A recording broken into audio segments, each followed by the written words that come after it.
दुनिया में ऐसी बहुत सी बीमारियां हैं जिनको रोकने के लिए आज तक कोई भी वैक्सीन नहीं बनी है, जैसे कैंसर। अब ऐसी बीमारियों से हर साल हजारों लाखों लोगों की जान जाती है। हम सब उम्मीद ही कर सकते हैं कि आगे जाकर साइंस इतनी तरक्की कर ले कि ऐसी बीमारियों को रोकने के लिए वैक्सीन बन जाए, ज्यादा से ज्यादा लोगों की जान बच सके। पर पता है और भी ज्यादा दुख की बात क्या है? वो बीमारियां जिनको आसानी से रोका जा सकता है केवल एक वैक्सीन की मदद से, वो बीमारियां अभी भी मौजूद हैं। लोग उनसे मर रहे हैं। क्यों? क्योंकि जानकारी की कमी है और वैक्सीन ना लगवाने की जिद। एक शख्स है विकास, पटना के रहने वाले हैं। सरकार के बनाए गए इम्यूनाइजेशन प्रोग्राम के लिए काम करते हैं, यानी बच्चों को दिए जाने वाले जरूरी टीकाकरण से जुड़े हुए हैं। विकास का हमें मेल आया एक बहुत ही खतरनाक बीमारी की जानकारी के साथ। इसका नाम है वूपिंग कॉफ, जिसे आप काली खांसी के नाम से भी जानते हैं। ये ज्यादातर बच्चों में पाई जाती है। ये काली खांसी कितनी ज्यादा खतरनाक है ये हम आपको आगे बताएंगे। सरकार बहुत सालों से इस बीमारी को देश से मिटाने की कोशिश कर रही है, पर नाकाम रही है। इस बीमारी की वैक्सीन उपलब्ध है, पर फिर भी लोग अपने बच्चों को नहीं लगवाते हैं। उल्टा पिछले कुछ सालों में काली खांसी के केसेस देश में बढ़ गए हैं। साल 2001 से लेकर साल 2020 के बीच काली खांसी के केसेस में उछाल आया है। 2020 में काली खांसी के 12,566 मामले सामने आए थे। विकास चाहते हैं कि हम काली खांसी पर एक एपिसोड बनाएं। ये क्या होती है, कितनी ज्यादा खतरनाक है, इससे कैसे बच सकते हैं, ये सारी जानकारी लोगों को दें ताकि आप अपने बच्चे को इससे बचा सकें। तो सबसे पहले ये समझ लीजिए कि काली खांसी क्या होती है। वूपिंग कॉफ हम सब काली खांसी के नाम से जानते हैं, और हम सब जानते हैं कि काली खांसी एक बहुत ही गंभीर और चिंताजनक संक्रमण है। खास करके 2 साल से नीचे बच्चों में, गर्भवती महिलाओं में और बुजुर्गों में ये इन्फेक्शन सीरियस हो सकती है और इसके दुर्लभ परिणाम हो सकते हैं। वूपिंग कॉफ या काली खांसी एक बैक्टीरिया से होती है जिसका नाम होता है बॉर्डिटेला पर्टिसिस। इन्फेक्शन होने के बाद पहले हफ्ते में एक आम वायरल फ्लू के जैसे लक्षण होते हैं, जिसमें बुखार आना, नाक बहना, खांसी, बच्चा सुस्त होना, कम खाना इत्यादि लक्षण पाए जाते हैं। 5वें-6ठे दिन के बाद ये एक गंभीर मोड़ लेता है। बच्चा लगातार खांसी करता जाता है और खांसी के बीच में जब वो सांस लेता है तो वो आवाज़ आती है जिसे कहते हैं वूप, और जिसके वजह से ही ये बीमारी का नाम वूपिंग कॉफ डला है। जैसे फॉर एग्जांपल अगर मैं समझाऊं तो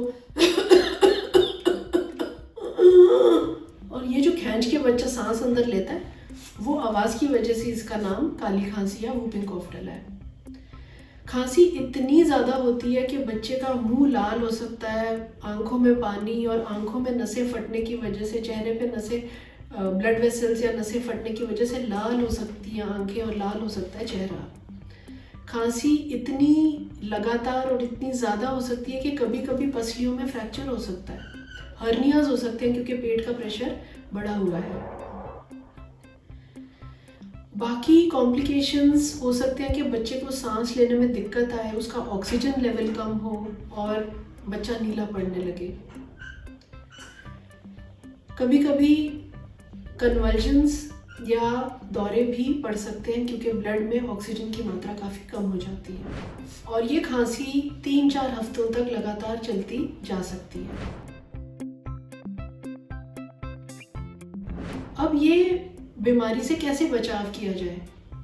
वैक्सीनेशन एक आसान, सेफ और सबसे सस्ता तरीका है ये घातक बीमारी से बचने का। तो जैसे ही बच्चा, नवजात शिशु पैदा होता है तो 6, 10 और 14 हफ्ते पे या 2 महीने से आप उसका टीकाकरण जब शुरू होता है तो डीपीटी के अंदर डिप्थीरिया, टेटनस के साथ पर्ट्यूसिस भी लगाया जाता है। ये सारे अस्पतालों में, सारे सरकारी अस्पतालों में बिल्कुल मुफ्त दिया जाता है। इसीलिए अपने नवजात शिशु को, अपने बच्चों को ज़रूर ये टीका लगवाएं। पहले 3 टीकों के बाद में 1.5 साल और 5 साल पर बूस्टर डोज लगाया जाता है, जिसके बाद बच्चे काफ़ी सुरक्षित हो जाते हैं। अगर बच्चा बहुत सीरियस नहीं है और खाना पीना 50% खा सकता है और थोड़ा बहुत एक्टिव है, तब घर पे इलाज कर सकते हैं। बच्चे को ज़्यादा मात्रा में पानी दें, फ्लूइड्स दें, बच्चे की न्यूट्रिशन खान पान पर ध्यान रखें और एंटीबायोटिक्स दें और अपने डॉक्टर से लगातार संपर्क में रहें। और अगर बहुत ज़्यादा हो तो तुरंत अपने डॉक्टर से संपर्क करें और बच्चे को बिना सोचे हॉस्पिटलाइजेशन तुरंत करें। और ग्लूकोज चढ़ता है, एंटीबायोटिक चलते हैं, ऑक्सीजन की ज़रूरत हो सकती है, निमोनिया का इलाज हो सकता है और बच्चे की जान बच सकती है। तो बिल्कुल लापरवाही ना करें। तो मैं यही आखिरी में कहना चाहूँगी कि अपने सभी बच्चों को आप अपने टीकाकरण का कागज़ चेक कर लो और बच्चों को टीका लगवाओ। अगर मान लो बच्चा बड़ा हो गया, 1-2 साल का हो गया और उसको एक भी टीका नहीं लगा, फिर भी ये टीका जब आप जाएंगे तब से शुरुआत इसकी हो सकती है और बच्चे को बचाव हो सकता है। पर्ट्यूसिस या काली खांसी से बचाव करने के लिए हमें टीकाकरण ज़रूरी है। ये टीका ट्रिपल के नाम से जाना जाता है, डीपीटी मतलब डिप्थीरिया, टेटनस और पर्ट्यूसिस मतलब काली खांसी पैदा करने वाला कीटाणु।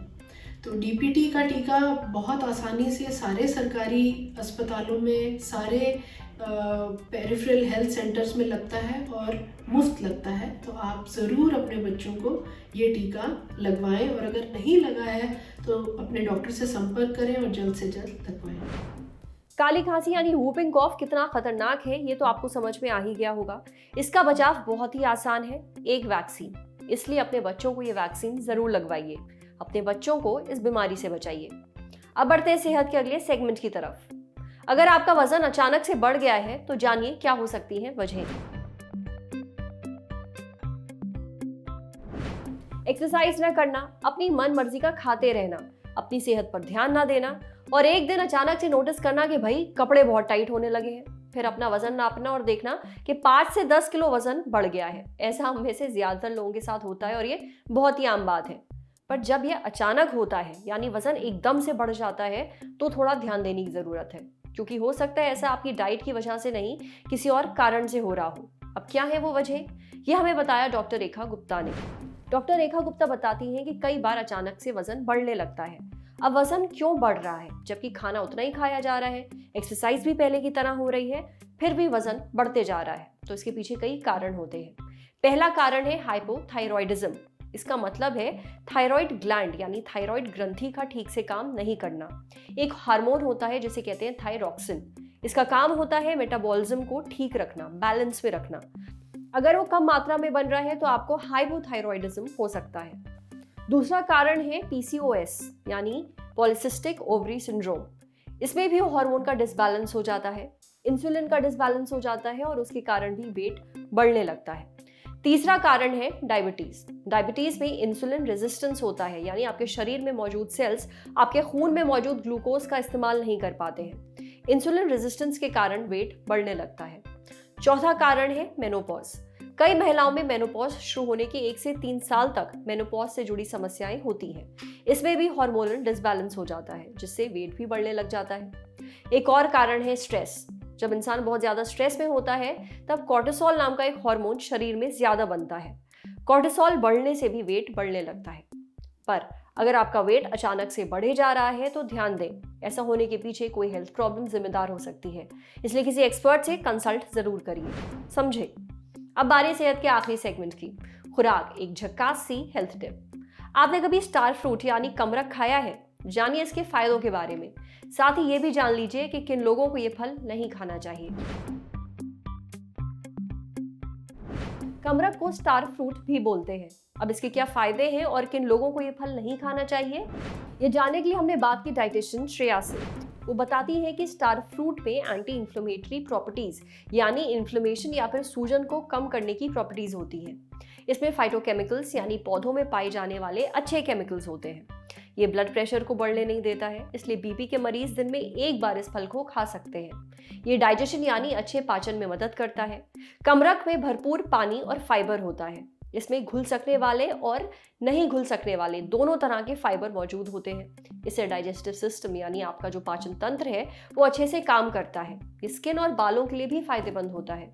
इस फल में भरपूर मात्रा में एंटीऑक्सीडेंट, विटामिन बी और विटामिन सी होता है, जिससे बालों को अच्छा पोषण मिलता है। आपके बाल मजबूत होते हैं। इतना ही नहीं, इसे इम्यूनिटी बूस्टर भी कहा जाता है। इसमें इतना विटामिन सी होता है कि एक स्टार फ्रूट से आपकी 50% विटामिन सी की जरूरत पूरी हो सकती है। ये बैड कोलेस्ट्रॉल को कम करने में भी मदद कर सकता है और ये दिल की सेहत के लिए अच्छा होता है। जो लोग वजन कम करना चाहते हैं उनके लिए बेहतरीन स्नैक है। डायबिटीज पेशेंट के लिए स्टार फ्रूट एक बेस्ट फ्रूट है। ये डायबिटीज के लक्षणों को कंट्रोल करने में मददगार हो सकता है। अब बात की किन लोगों को ये स्टार फ्रूट नहीं खाना चाहिए। डाइटिशियन श्रेया बताती हैं कि जिन लोगों को किडनी स्टोन है उन्हें इससे दिक्कत हो सकती है।